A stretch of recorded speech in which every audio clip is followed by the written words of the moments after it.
Today on Snowwalker Bushcraft, I'm going to show you how to make this nice personal reflector oven. It's going to cost you about 50 cents. And as a freebie, I'll even give you a recipe on how to make some cornbread and wheat bannock. Don't go away.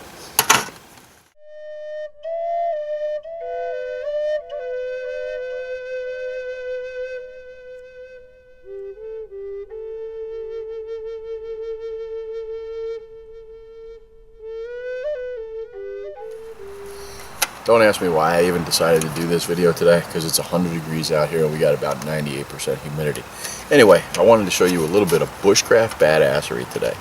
So, reflector ovens, they work really great. Sometimes they're a little expensive, or sometimes we make something that's not feasible to carry. You know, we'll take and we'll put together a bunch of cookie sheets with nuts and bolts, and you know, nobody's going to stuff that in your pack and they're not going to take it. You know, and everybody's talking about weight and how the less that we carry, the better off where we're going to be. Well, very simply, this is going to cost you about 50 cents. And what they are is, if you go to a dollar store and get these cookie sheets, you get 2 of them. Alright? See? 2 of them for $1. Now you got enough to do 2 ovens. So what we're going to do today is we are going to make this reflector oven, and it's very simple to do. So let's take a look at what else we need to complete this project. So what do we really need for this project? We need 1 of those cooking sheets. We need Mama's rolling pin, but don't tell her. And what she don't know, don't hurt her. I bought it anyway. And a pair of scissors. Take that cooking sheet. You know, it's got a nice rolled edge to it. Use it. You don't have to take it off. I didn't take it off. All I did was take my rolling pin and just roll this out. Alright, that's all we're going to do. We're just going to roll it out, just like this, and it doesn't matter, okay, because we're going to get it nice and flat. Turn it over, do it again, do it on the other side, no big deal.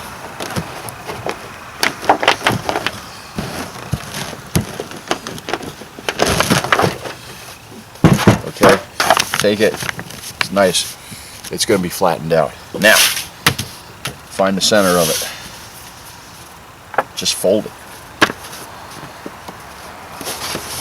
just like this.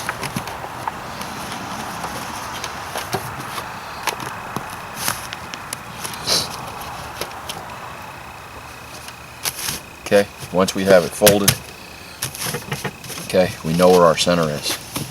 Very simple. Okay? Now, find the center again. Just crease it. Just crease it. Alright, so we know where it is.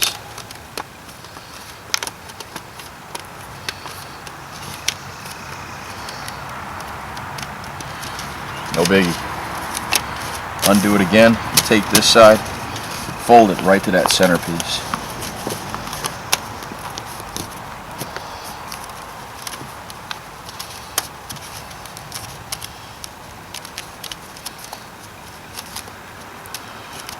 Okay, same thing on this side. Just fold it to the center.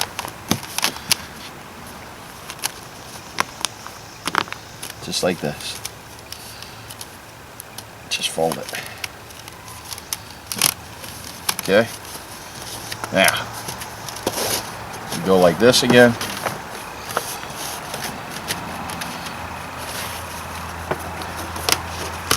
Just like this. 45-degree angle, straight, come back here, go just like this. Just cut this right up to that line. Okay, come back on this side, measure it, just to keep everything nice and the same.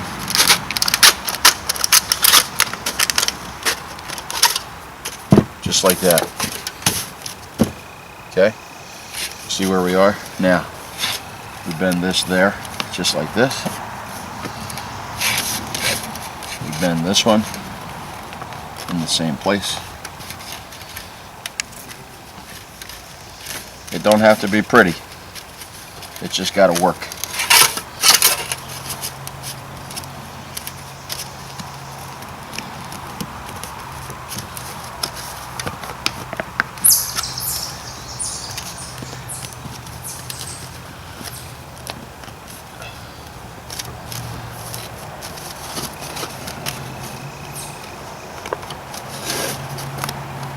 fold everything up just like this.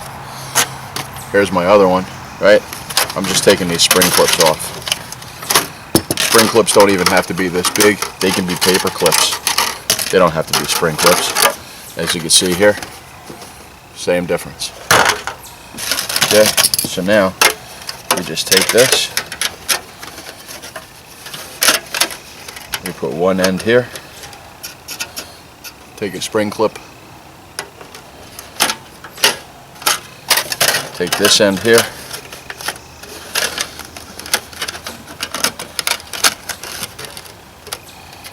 Put this end here. Jesus, how easy was that?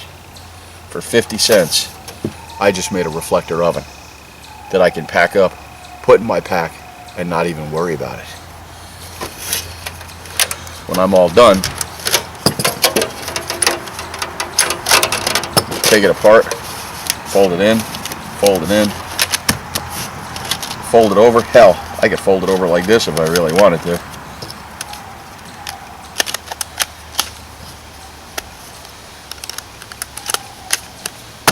There you go.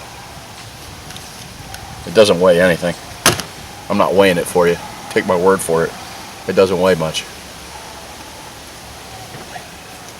Got to tell you, that's a little bit of ingenuity and a little bit of bushcraft badassery.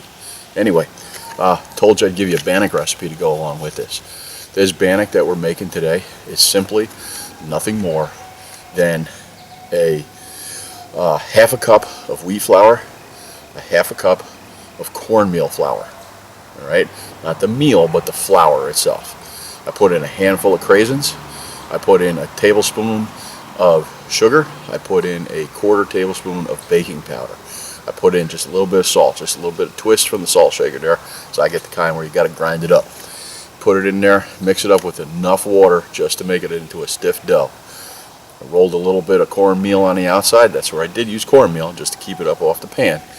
And I put it in the reflector oven. So let's take a look at that. We got a fire going. Let's cook up that Bannock. We'll give it a shot.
You know, using this little reflector oven, it's just like any other thing when you first use it. You know, you got to get used to it, and your cooking times are going to be different depending upon what your recipe is. This recipe was actually just a little bit of whole wheat flour, some cornmeal, a little bit of sugar, some baking powder, some craisins, and I threw some allspice in there too. You can see it browning up really nice, and that's what we want. We want it to be cooked. I did take it off one time while we were cooking this to flip it over because there is no shelf in there. So what I wanted to do is I wanted to make sure that it did get cooked on both sides. So we're going to let this finish off, and we'll take a look at it.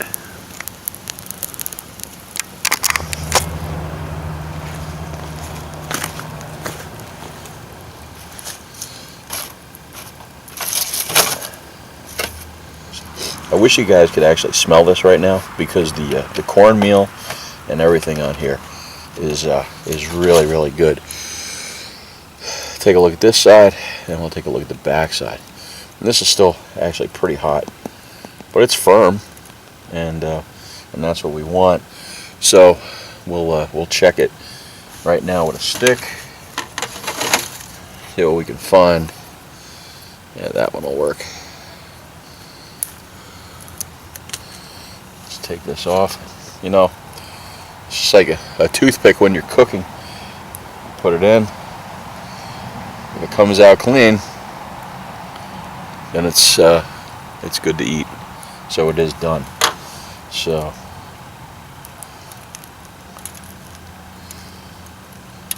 and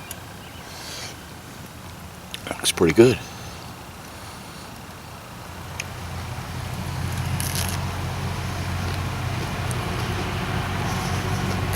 Not too bad. The cornmeal adds a nice gritty taste to it, nutty, and could have used a little bit more salt, I think, but other than that, pretty good.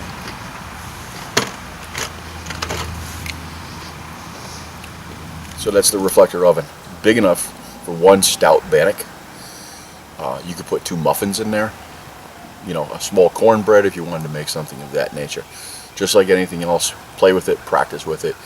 Cooking times are going to vary, as well as how you're going to cook it, the length and time. So I did find that when I had the fire up high, it actually cooked and browned a lot faster than if I was using the coals. You didn't see that, but I wanted to try to keep the video short, and I wanted to show you what it looked like. So anyway, Brian from Snowwalker Bushcraft, thank you for your views and your comments. Until the next one, walk the woods.